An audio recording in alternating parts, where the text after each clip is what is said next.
C'est ici que je suis mort, en l'an de grâce 397, le 8 novembre. Dans le joli village de Cande. J'avais 81 ans, et derrière moi, toute une vie d'aventure. Une longue histoire à raconter. Et même si 16 siècles ont passé, vous qui m'écoutez, avez peut-être encore le souvenir de mon passage en Gaule.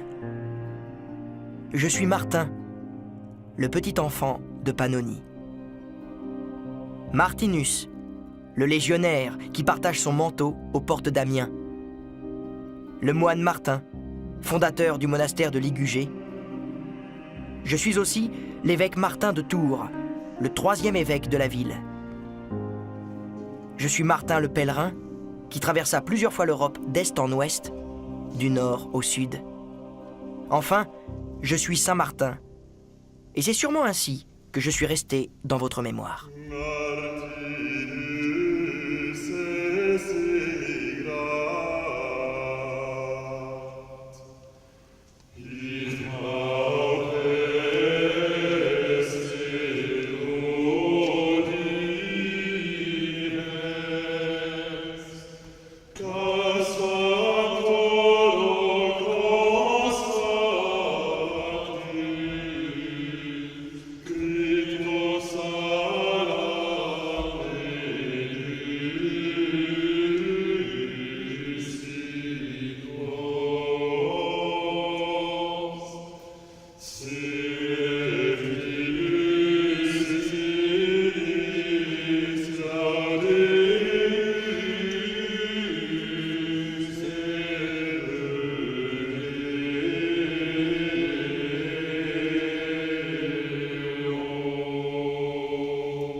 Nous ne connaissons Martin que par le texte de Sulpice Sévère, c'est-à-dire que Martin lui-même n'a rien écrit.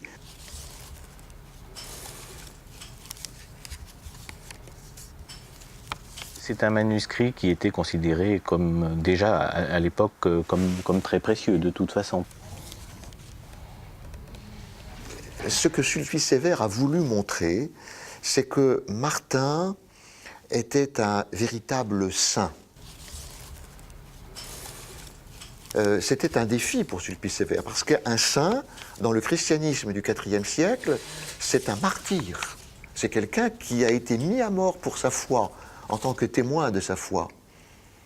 Et donc, Sulpice Sévère rencontre quelqu'un qui est bien vivant. On y trouve l'illustration des miracles les plus célèbres de la vie de Saint Martin, ou des épisodes de la vie de Saint Martin les plus célèbres. Nous avons par exemple le partage du manteau effectué à Amiens.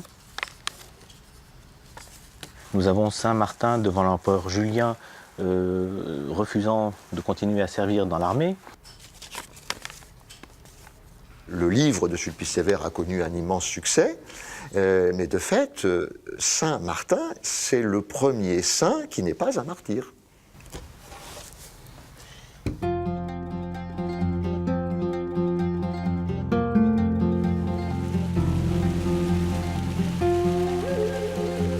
C'est ici, aux confins de l'Empire romain, que je vois le jour, dans la ville de Sabaria, comme le raconte Sulpice Sévère.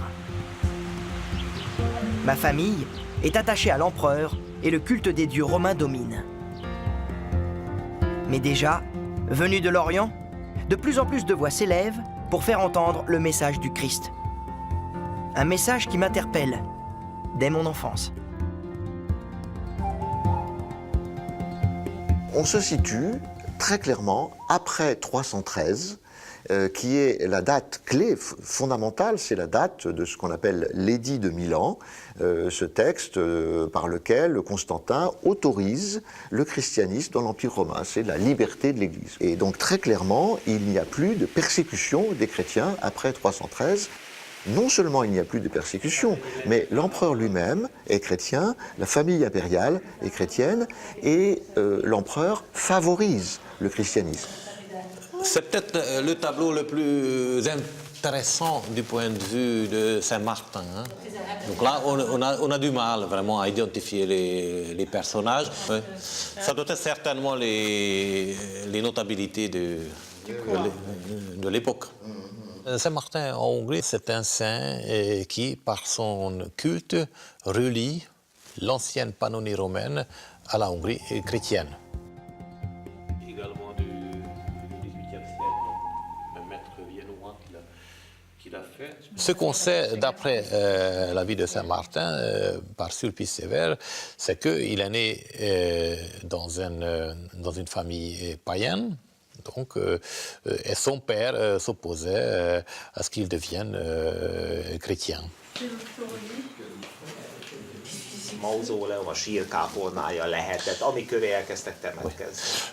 Certainement, disons, le bâtiment le plus important de cette cimetière devait être un mausolée en mémoire de Saint Quirin, qui était le premier saint martyr de son bataille, exécuté ici à Savaria en 303. Il faut imaginer que Martin n'entend parler que de ça, des martyrs. Des martyrs qui, jusqu'au dernier moment, ont subi une mort violente du fait de leur foi jusqu'au dernier moment. Et le martyr, ça veut dire quelque chose comme, évidemment, donner sa vie, enfin, affirmer le témoignage de la foi jusqu'à la mort. Et donc ça, c'est quelque chose qui a dû profondément marquer le jeune Martin et qui ensuite a marqué tout son engagement de toute sa vie. Et Charlemagne, en venant à Savaria, très probablement, il a identifié ce bâtiment comme le lieu de naissance de Saint-Martin.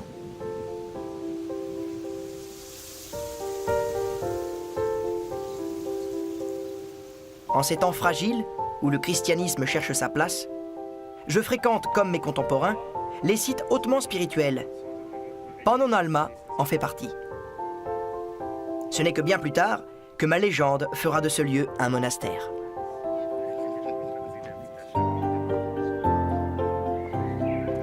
Ce sont des moines bénédictins envoyés de Prague qui viennent ici, qui apportent avec eux une tradition déjà écrite grâce à Sulpice Sévère. Donc il y a déjà cette tradition de la naissance de Saint-Martin. Comme il s'installe donc dans cet endroit un peu magique qui est la colline de Pannonhalma, et puis comme il y avait une résidence royale tout près, donc la monarchie hongroise a tout de suite récupéré ce culte local.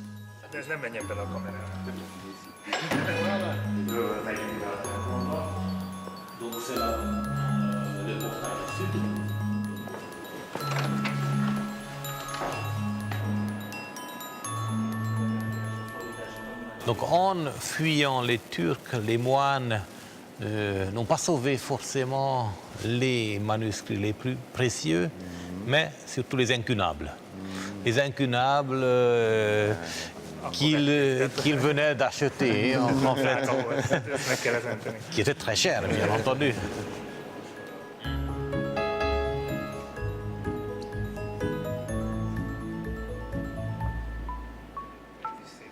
Ça, c'est le manuscrit le plus ancien du texte de Sulpice Sévère et également le plus ancien manuscrit de la légende de Saint-Étienne.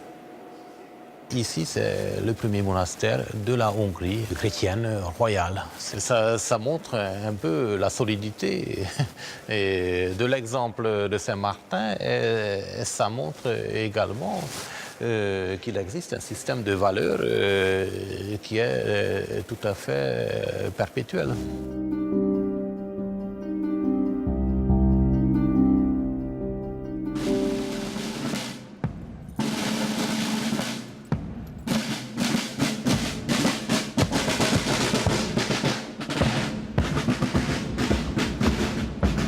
Dès l'âge de 15 ans, j'appartiens aux légions de l'empereur.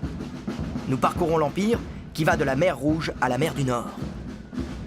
Je ne suis pas encore baptisé, mais je me sens plus proche des moines qui suivent Antoine d'Égypte que de mes camarades soldats qui parfois maltraitent leurs esclaves.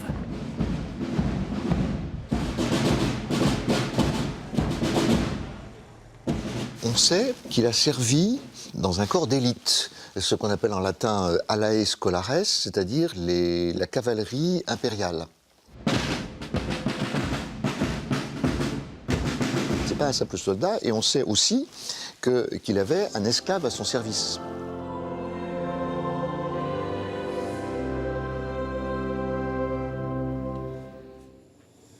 Comme chaque 11 novembre, nous faisons mémoire de Saint Martin, ancien soldat romain devenu évêque de Tours, et l'ex-voto du maréchal Foch, que le maréchal Foch a fait poser dans cette basilique après l'armistice, nous le rappelle. Et alors, dans ce contexte militaire, on nous dit que, en fait, il se comportait pas en militaire. Et qu'il avait un esclave, mais c'était lui qui se mettait au service de son esclave. Enfin, donc, qu'il nettoyait lui-même ses chaussures et les chaussures de son esclave.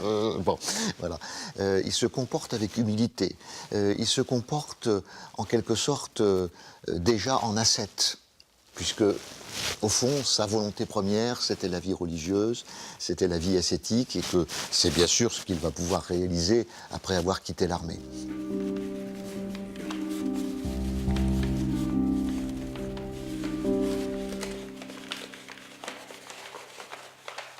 Donc Saint-Martin est ici représenté à cheval, le mendiant à ses pieds, et il coupe son manteau, sa chlamyde, en 2 morceaux. Ce geste si ancien et pourtant ô combien actuel jette une lumière parfois crue sur les situations qui aujourd'hui appellent une réponse exigeante, difficile peut-être, mais courageuse de notre part. Qu'il s'agisse des minorités persécutées à travers le monde, de ces milliers de migrants qui frappent à notre porte, et que l'inertie de beaucoup condamne à une mort certaine, ou tout simplement de tous ceux que nous côtoyons et qui sollicitent de notre part une parole, une reconnaissance, un peu de dignité reconnue. Saint-Martin nous montre le chemin. Saint-Martin nous incite à le suivre.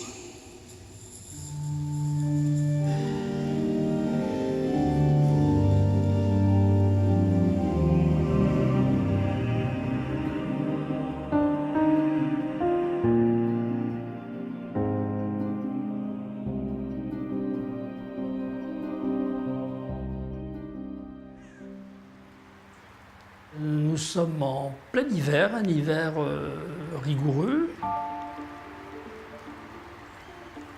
Martin est militaire, il est aux portes de la ville. Martin est interpellé, saisi par la présence d'un pauvre homme miséreux et qui est en train de mourir de froid. Et nous avons le fameux geste du partage du manteau où Martin coupe son manteau en 2 et en revêt cet homme. Martin a ensuite la révélation que ce pauvre qu'il a revêtu, c'est le Christ lui-même. Et ce geste initial dit à quel point il est habité par l'amour de Dieu et l'amour du frère concret. Et comment, du coup, il est vraiment inscrit dans la suite du Christ, avant même d'être baptisé en Christ. C'est ça qui est intéressant.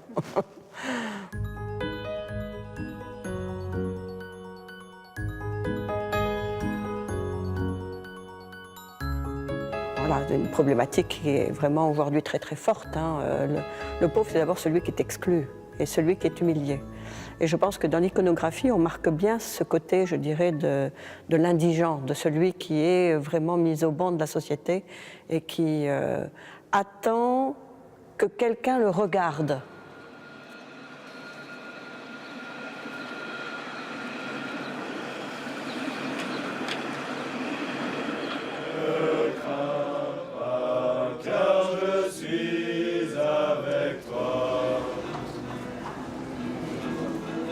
C'est beau, hein, c'est super. C'est vraiment l'été fleuri. Voilà, c'est Saint-Martin. Qui fleurissent. C'est une très bonne idée, oui. Les gens disent « Oh, on peut manger dans une église ?» Je dis « Bah oui, on peut manger dans une église. On ne touche pas au cœur, le Saint-Sacrement n'est pas là, et on mange dans l'église. C'est notre maison à tous, et on fait église, là, dans ce repas. » Voilà.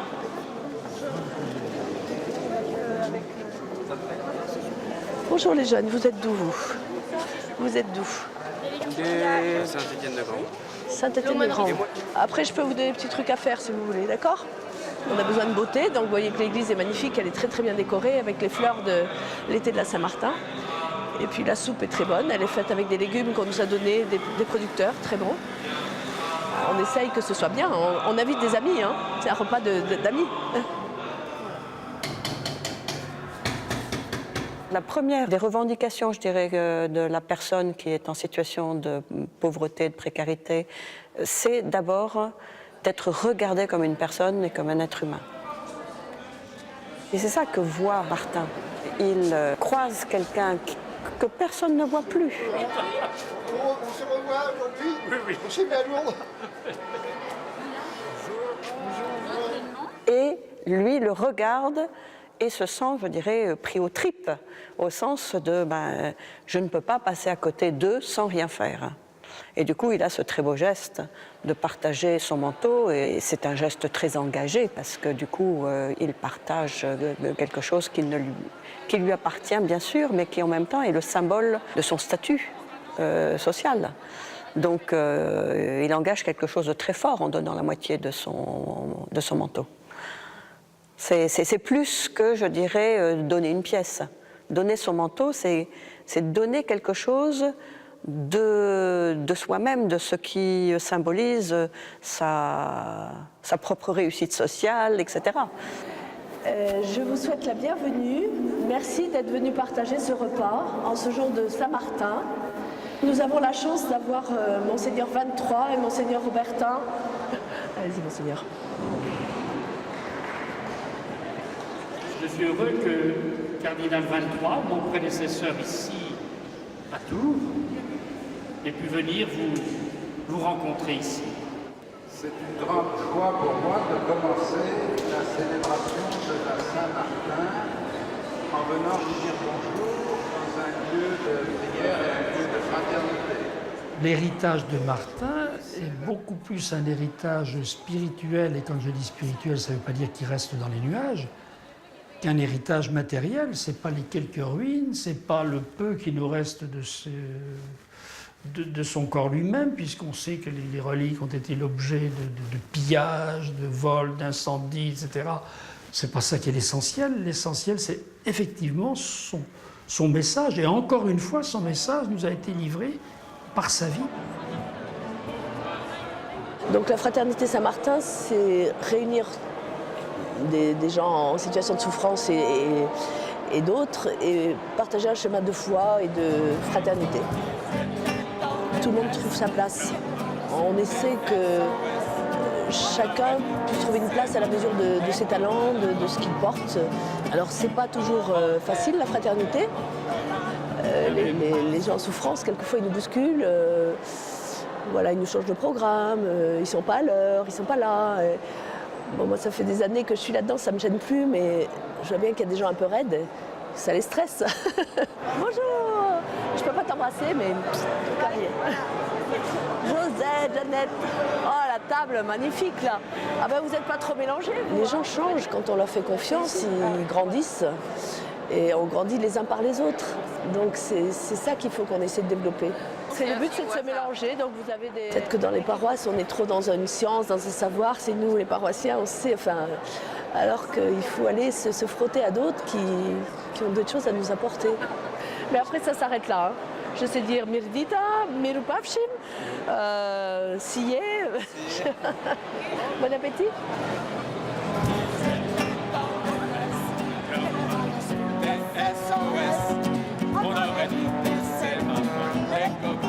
La Fraternité Saint-Martin, c'est de se réunir, de parler de Saint-Martin, de parler de la vie de Saint-Martin, ce qu'il a fait. Pour disparaître une part de quiche Lorraine. C'est sûr que C'est vrai qu'on parle beaucoup. Tarte aux légumes. Ben, pour l'instant, je peux pas. Moi, c'est un guide qui me guide pour aller vers les plus pauvres. Pour aller pour les plus pauvres. Parce que on a besoin d'aller vers les autres et vers les plus pauvres. Parce que bon, c'est vrai qu'il y en a qui sont moins pauvres les uns que les autres. Hein. Alors je dis que nous, on a besoin d'aller plus vers les pauvres. Et c'est Saint-Martin, justement, et c'est lui, il nous aide. On va partager notre repas, là. Et même s'il y a, on dit, on peut même quelqu'un qui n'a rien à manger, on va pouvoir lui donner quelque chose à manger, justement.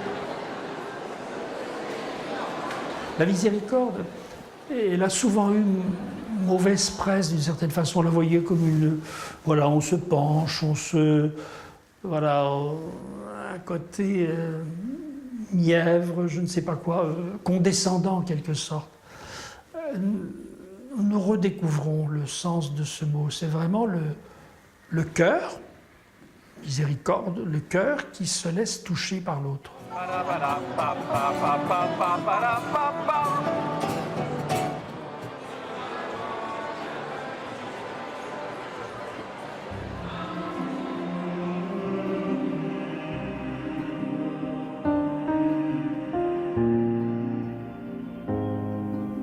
Enfin, après de longues années, je quitte l'armée romaine pour vivre pleinement ma vie spirituelle.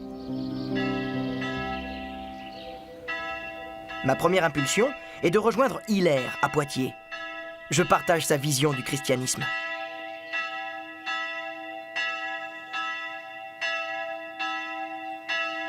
En cette période tourmentée, plusieurs théories s'affrontent. Mais Hilaire et moi, nous savons que le chemin de la foi passe par le Père, le Fils et le Saint-Esprit.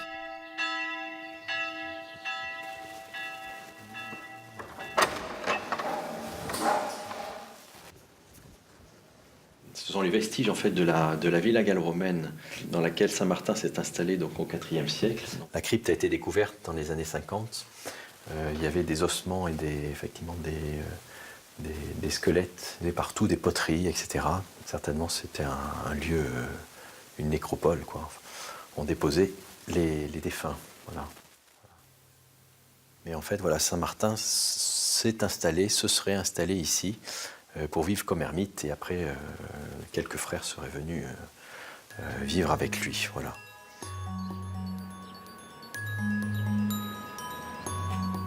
Il a été amené à vivre une vie qui a attiré les pauvres, les petits.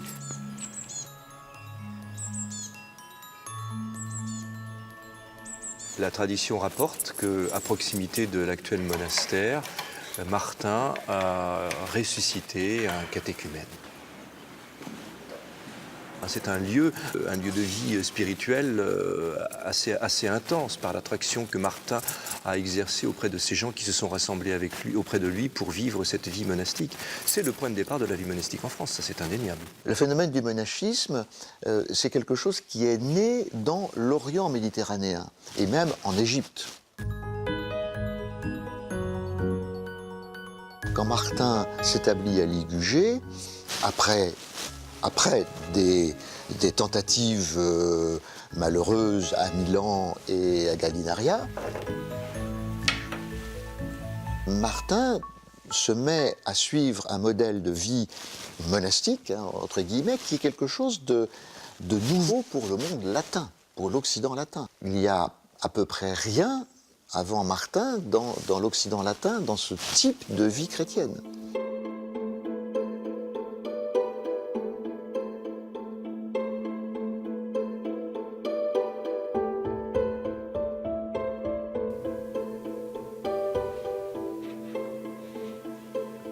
C'est un des sujets qu'on vend le plus, surtout ici, à Ligugé, au magasin.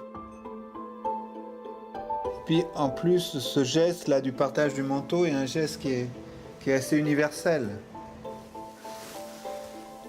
Je pense que le souci des pauvres, c'est vrai que ça parle à nos contemporains, au-delà même de la question d'être chrétien ou non. Celui qui est miséricordieux, au point de vue étymologique, le plus simple, c'est celui qui a un cœur attentif à la misère de l'autre. Voilà. Mais bien sûr, il faut ajouter attentif à la misère de l'autre et actif pour soulager l'autre.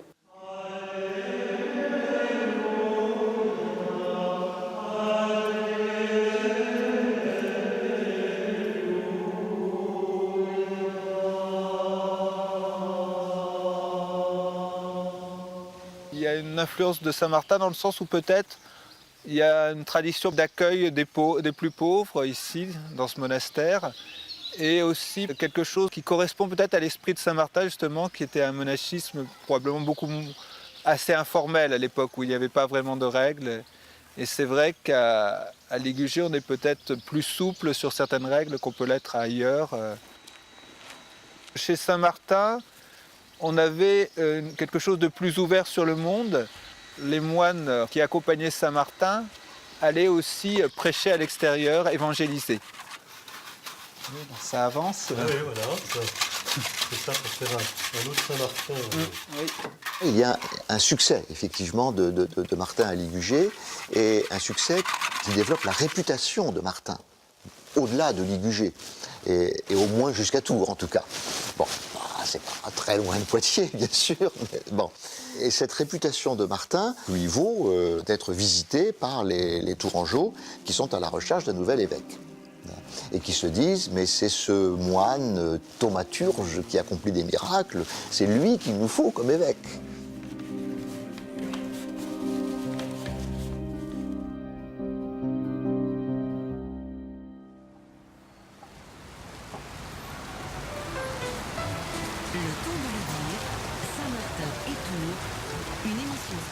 En public depuis la mairie de Tours, présentée par Stéphanie Gallet.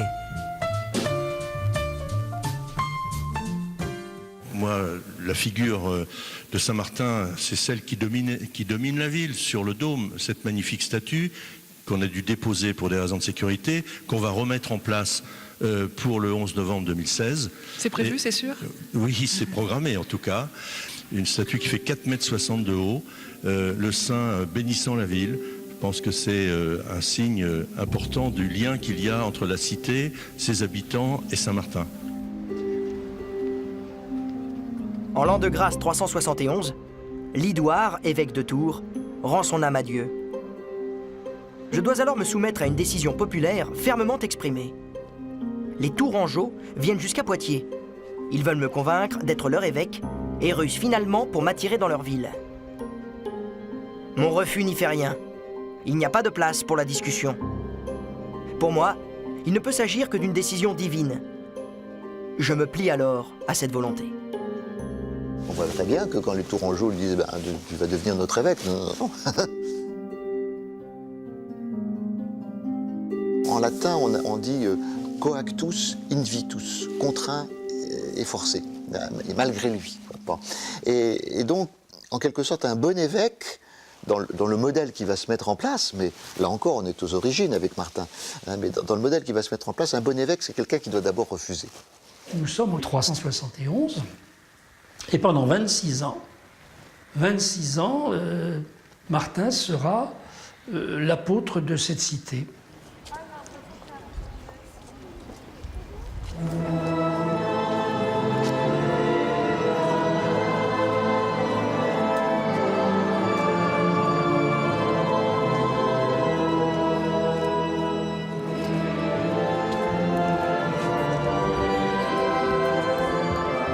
L'évêque, c'est un personnage très très important dans un empire romain qui est désormais un empire chrétien.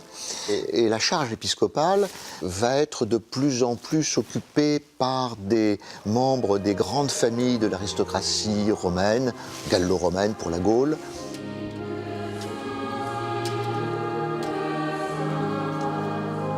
Merci tout particulier à Monseigneur Wilson, qui est l'archevêque de Poitiers, et qui montre combien Poitiers n'est pas rancunier.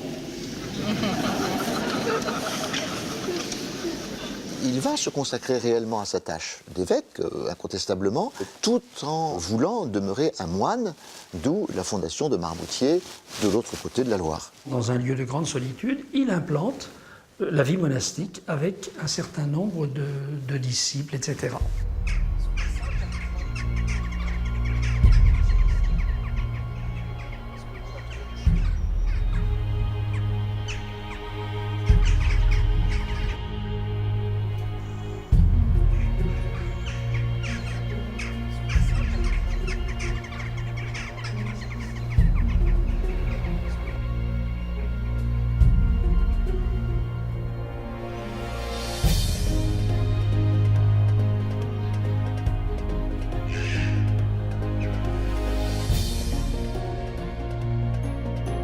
Encore un lieu où je me sentirai proche de toi, mon Dieu.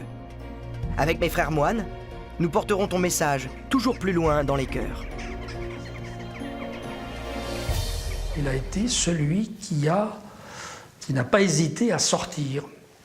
Sortir non seulement de son évêché, sortir de la ville, et il a commencé à établir les premières paroisses.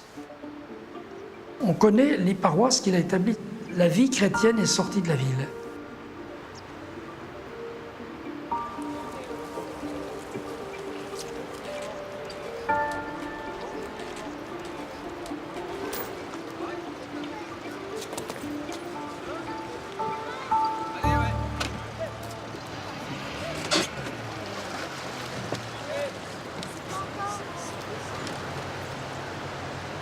Un moment charnière, important, où le christianisme n'est plus simplement réservé à une élite de gens plutôt lettrés, engagés dans la vie de la cité, etc., à une population qui vit autrement, dans la campagne, dans un autre milieu, etc. Donc, il est vénéré comme l'apôtre des campagnes, et ça c'est quelque chose d'extrêmement important.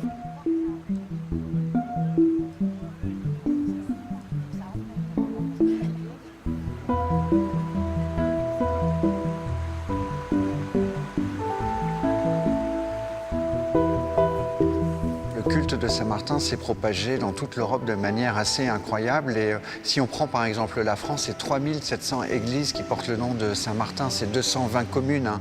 Mais si on est par exemple en Italie, c'est 800 monuments martiniens, c'est 14 cathédrales Saint-Martin en Europe, c'est 500 églises Saint-Martin sur l'Espagne, on en a 300 en Croatie, 250 en Hongrie. Enfin, le patrimoine est absolument incroyable. On retrouve même du Saint-Martin jusqu'à Buenos Aires, en Amérique latine. Saint-Martin est le saint patron de Buenos Aires. On va te confier le manteau pour le transmettre. Merci beaucoup. Vous allez le transporter jusqu'à Tours. Eh bien, écoutez, merci beaucoup. Merci. Merci. Merci. En fait, Hubert Morel a travaillé sur la mise en place avec le Centre culturel des chemins Saint-Martin, en particulier sur la géolocalisation des parcours sur pratiquement 5000 km en Europe, ce qui est énorme. Je crois que tu es à peu près à 7000 km. Plus que ça. Ah, plus que ça. Donc, en plus...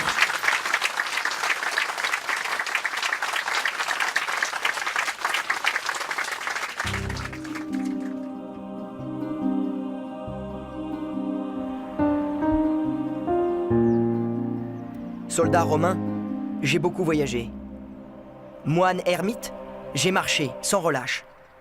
De Pannonie en Gaule, de Lombardie aux rives de la Moselle, je n'ai cessé de mettre mon pas dans celui de ma destinée, guidé par toi, Seigneur. Ces chemins au travers de l'Europe ont été escarpés, parfois dangereux. Ils sont parcourus par bien d'autres austères marcheurs depuis 1700 ans. Aujourd'hui encore, à travers l'Europe, des pèlerins, des réfugiés s'aventurent à pied sur ces mêmes routes, toujours à la rencontre de leur destin.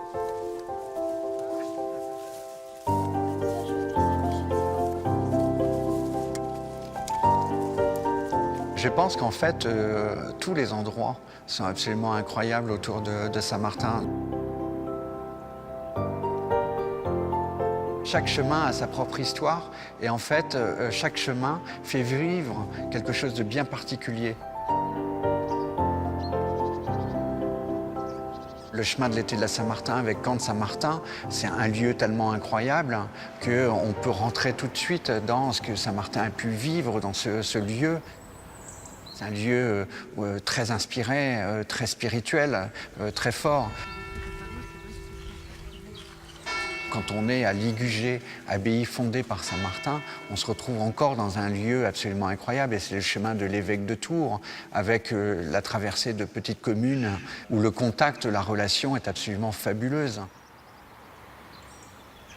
Si on est sur le chemin de Trèves, on va passer par l'abbaye de Marmoutier, et là encore, on est dans un haut lieu très puissant, on va dire. Et voilà, chaque chemin a sa propre histoire, sa propre sensibilité, et ils sont tous très beaux.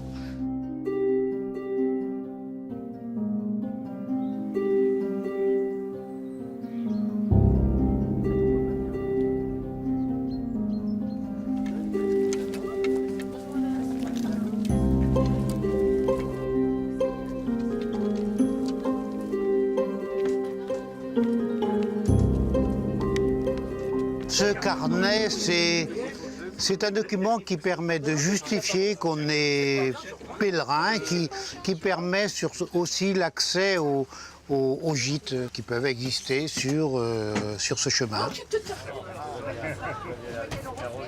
Ce passeport de la Hongrie via Sancti Martini, Hongrie, Slovénie, Croatie, Italie, France. Martin est toujours le pannonien. Il y a toujours cette idée de retourner vers sa famille qui se trouve en Pannonie. Il souhaite baptiser en fait ses parents, il baptisera sa mère, son père refusera. Et on pense qu'il est allé jusqu'à Sirmium, à Mitrovica en fait aujourd'hui en Serbie, donc un très long parcours.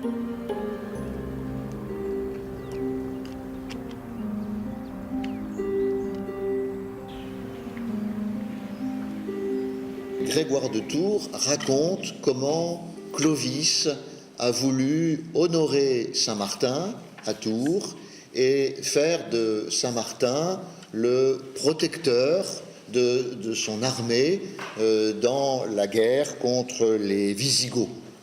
És hát elmeséli, hogy hogyan választotta és hogyan kérte Chlodwig. Pannonhalma est situé sur la grande route qui mène de l'ouest vers l'est, dans la vallée du Danube. Donc c'était quasiment une station obligatoire pour les pèlerins, pour les croisés. N'oublions pas que Godefroy de Bouillon négocie là-bas avec le roi de Hongrie, à Pannonhalma. Donc, et c'était un repère, parce que Pannonhalma est visible de loin. Pour les pèlerins, pour les voyageurs, il fallait prendre la route de Saint-Martin pour pouvoir arriver, disons, de Buda à Vienne.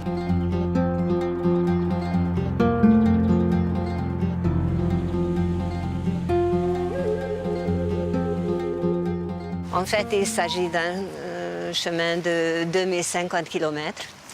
Donc, ça faire à pied, ça exige un peu de temps. Mais il y a beaucoup de gens qui l'ont déjà fait à pied ou en vélo.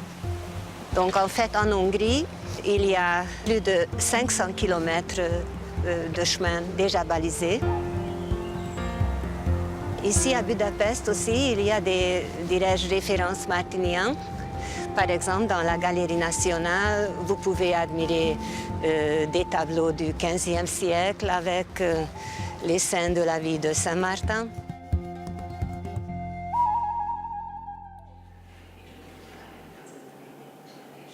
Nous avons un réseau européen avec les centres culturels Saint-Martin. Ça, c'est un réseau qui compte actuellement 11 membres, 11 pays membres. Donc, ça, j'aime bien cet aspect international de ce chemin qui relie les pays, les gens. Donc, ça, c'est un chemin des rencontres, des dialogues. Et c'est ce qui construit l'Europe, je pense. Már csak azért is, mert sokat beszélünk arról, hogy ő egy igazi európer volt, hiszen itt született Kelet-Közép-Európában és Franciaországban, Nyugat-Európában lett püspökké. Mindenféleképpen saját személyében is már összeköti Kelet- és Nyugat-Európát, vagyis ő a egységes Európának akár az első apostola is lehet.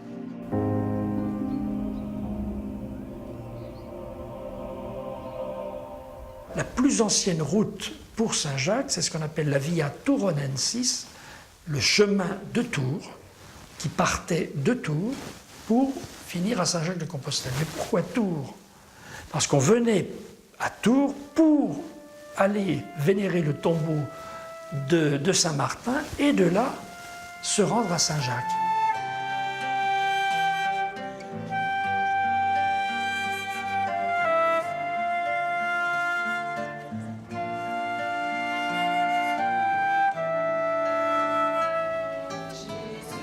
Je crois qu'il faut surtout découvrir le partage comme étant quelque chose qui va permettre de créer le monde de demain, un monde qui est beaucoup plus égalitaire, un monde qui est beaucoup plus ouvert à l'écoute. Je pense qu'on arrive tout doucement à une économie du partage.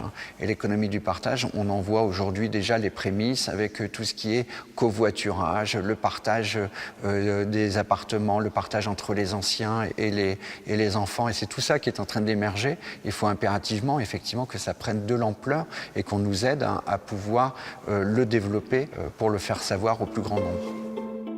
Cette Europe que j'ai arpentée en tout point est toujours belle et riche de contrastes. Mais elle est aussi tiraillée, indécise, et pour les plus faibles, toujours dangereuse. C'est nous qui faisons l'Europe. Enfin, c'est nous qui faisons l'Europe par les chemins. Et cette Europe où actuellement on a du mal à accueillir tous ces hommes et ces femmes qui viennent de pays qui sont en guerre actuellement. Ça fait mal quand on voit la barrière établie par la Hongrie, la Croatie ou la Slovénie. Mais ils sont en première ligne. Et moi, j'essaie de comprendre ça. Et ça me fait mal, très mal.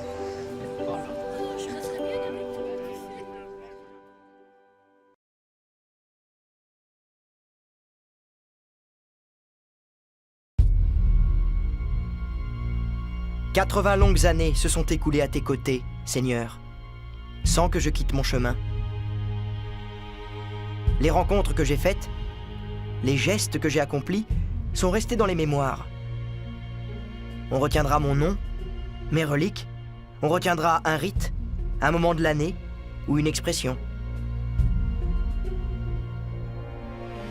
Les siècles ont passé sur mon histoire, mais pourtant, il me semble que la force divine qui a traversé ma vie perdure aujourd'hui derrière de toutes petites choses qui comptent pour beaucoup au quotidien.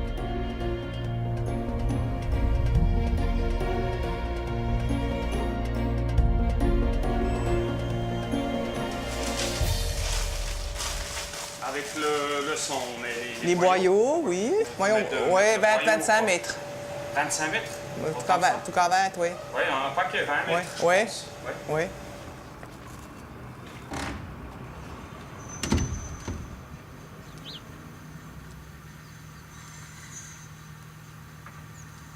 On se trouve actuellement à Montigné, un village d'Ajoie, où on célèbre la Saint-Martin, donc une fête régionale. Et cette tradition, on essaye de la maintenir de père en fils, puisque c'est pour ça qu'on se trouve actuellement ici, chez moi, pour faire le boudin du repas de Saint-Martin, qui représente une douzaine de plats. Il y en a 1,737 kg là, mais il y a le là. Ouais, ça veut pas. On est dans les temps.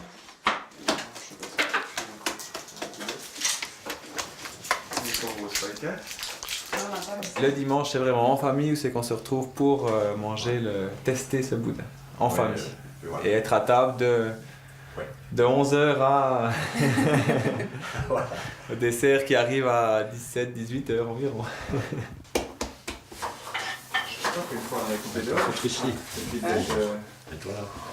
Ici, moi, je me rappelle jusqu'aux années 70, début de 70, la paroisse de Montigné, l'église, c'est l'église Saint-Martin. Alors, le 11 novembre, le jour même, c'était férié, les enfants avaient congé, il y a une usine ici à Montigny, fermée, c'était férié, les agriculteurs ne travaillaient pas, puis l'abbé, donc, avait une messe à 10h, comme une messe dominicale.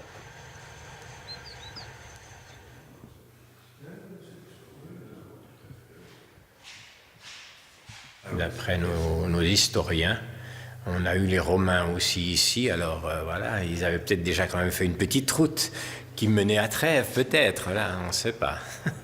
On n'a rien trouvé de particulier sur Saint-Martin à Montigné, mais voilà, à part ces reliques, voilà.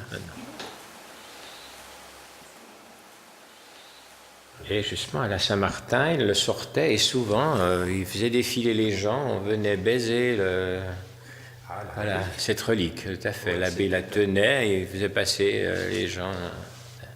C'était quand même un saint, Saint-Martin, qui avait quand même beaucoup de...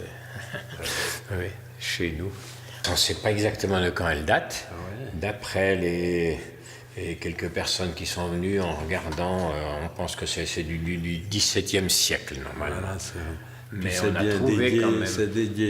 C'est à Saint-Martin, il y a un petit bout d'os, normalement. Voilà, c'est un tout petit bout d'os à l'intérieur, et c'est marqué San Martini dessus.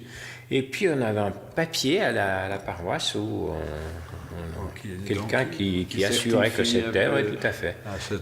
Cette relique, voilà. Il y a un tout petit bout d'os à l'intérieur. Voilà. Je ne sais pas de quelle partie, si c'est le crâne, si c'est le tibia, on ne sait pas, mais voilà. Martin fait partie aussi de ces personnages qui sont aux origines justement de l'hagiographie et donc du culte des saints, donc du culte des reliques. Enfin, au VIe siècle, on ne peut plus fonder une église sans y mettre une relique.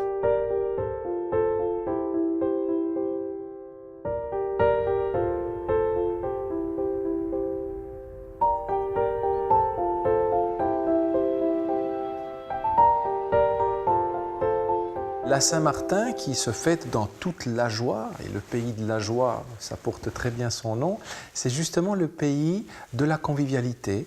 C'est le pays où l'on aime profiter de ces fêtes de ville, de village, pour se retrouver, pour partager. Et dans le fond, c'est quelque chose que même les jeunes générations ont véritablement envie de faire perdurer, cette tradition de la fête de la Saint-Martin. Si pensons le jour, ce n'est que Madelon, mais pour nous c'est l'amour comme Madelon vient nous servir à boire. Sous la tonnelle, on frôle son jupon, et chacun y raconte une histoire à sa façon.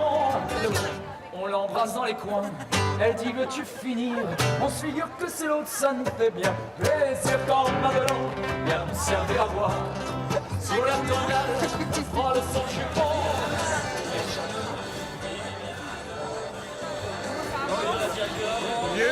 Le culte de Saint-Martin représente la conjonction d'une sainteté chrétienne et de traditions populaires ou d'un folklore populaire très enraciné dans les fêtes de l'automne, dans le cycle d'automne en quelque sorte. La tienne, elle est là.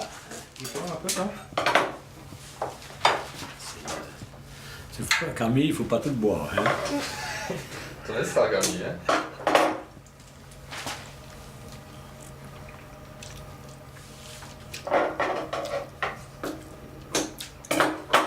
Oui, il faut mettre un peu de poivre. On peut penser que dans des sociétés rurales, elle est la date pivot qui permet d'organiser le fait qu'on a rentré toutes les récoltes de l'été et de l'automne, donc on est au maximum de la richesse, en quelque sorte, mais qu'on est aussi au point de départ de l'hiver et donc de tout ce qu'on devra conserver ensuite pendant des mois. Donc ces pratiques ont pu être christianisées par le fait de placer la principale fête de Saint-Martin sur le 11 novembre, et en même temps, l'importance populaire, rurale du 11 novembre a contribué à maintenir au fil des siècles l'importance de Saint-Martin. Saint-Martin comme figure folklorique, comme figure fondamentale du folklore.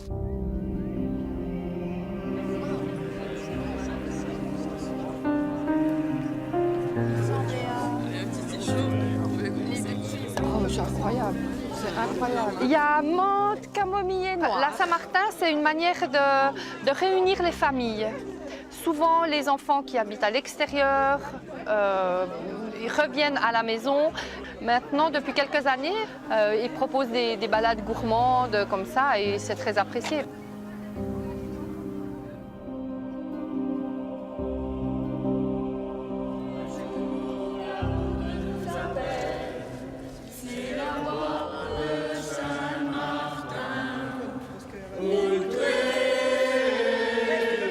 On raconte que les berges de la Loire ont refleuri en ce mois de novembre 397, quand le bateau qui transportait ma dépouille est remonté vers Tours.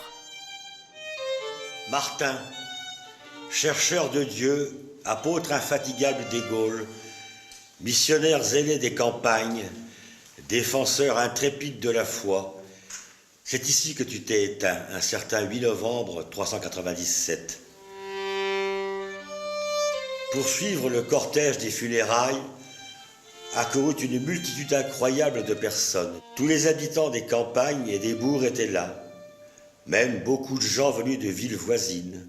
Tout entière, au-devant du corps, se précipita la cité de Tours. Tous les Poitevins, lorsqu'ils ont appris que Saint-Martin était mort, sont venus demander son corps. Et a surgi une espèce de querelle entre les Tourangeaux et les Poitevins, chacun se disputant le corps de Martin. Les Tourangeaux ont profité du sommeil des Poitevins la nuit pour emporter le corps de Martin. Et la tradition dit que c'est par cette fenêtre, même si elle est un peu plus tardive, que les Tourangeaux ont passé le corps de Saint-Martin. C'est ici que je suis mort. En l'an de grâce 397, le 8 novembre, dans le joli village de Cande. J'avais 81 ans, et derrière moi, toute une vie de partage.